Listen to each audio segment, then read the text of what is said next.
I have never seen the Endeavour so active. I have to admit, it has been pretty exciting as we begin our searching in the lands beyond the top line. We are also surveying a bit as well, since this is new territory for us. It isn't an official scan and raise, though all of the cruisers out there are equipped with pulse swells.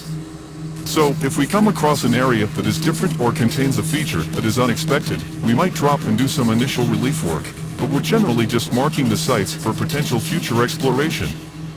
No, right now our priority is looking for evidence of any staging or rendezvous that may have taken place before or after the Crystal Plains and Data Tower incidents. Simple deduction infers that at least one more ship was involved, and if it was only one ship, it would have had to have been a rather large one, given the amount of crystal that has been estimated to have been taken from the two different disturbance sites. It just felt like a bigger operation, though it still doesn't explain the actions of the operators in the rogue cruiser who went on to damage two data towers, before an extensive chase through the western portion of the Razorstone Pass ended with them fatally crashing in a canyon in the expanse. At some point, regardless of how many ships or people were involved, it was a big enough operation that there would have to be some trace of their activities in this region, or some structure that I have built as a base of operations.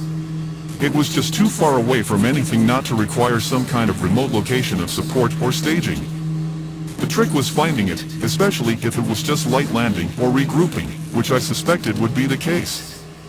The area we are venturing into is vast, and I can only guess that neither the terrain nor the weather will prove to be anything but more favorable to us as we continue to push northward.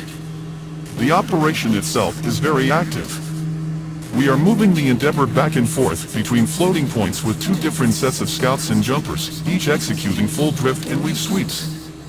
We hold a resting crew, who we basically transport to the other set as they come back to switch out.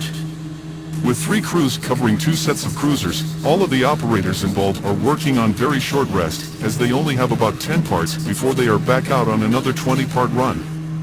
We are covering a lot of ground fairly quickly working at this pace, but it isn't sustainable.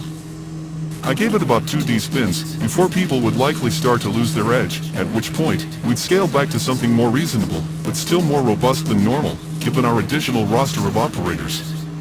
Unfortunately, I would not see part of the operation come to fruition, as it was about 3 spins into all of it that Scout 3641, our cruiser that was furthest north at the time, sent a few garbled bursts, which was followed by more shots of static. It didn't sound like a normal breakup due to atmosphere. There was an urgency in their tone, though their words were swallowed in the noise. And then there was no doubt that they were in some kind of trouble when their cruiser's tracking signal suddenly vanished from my target pad.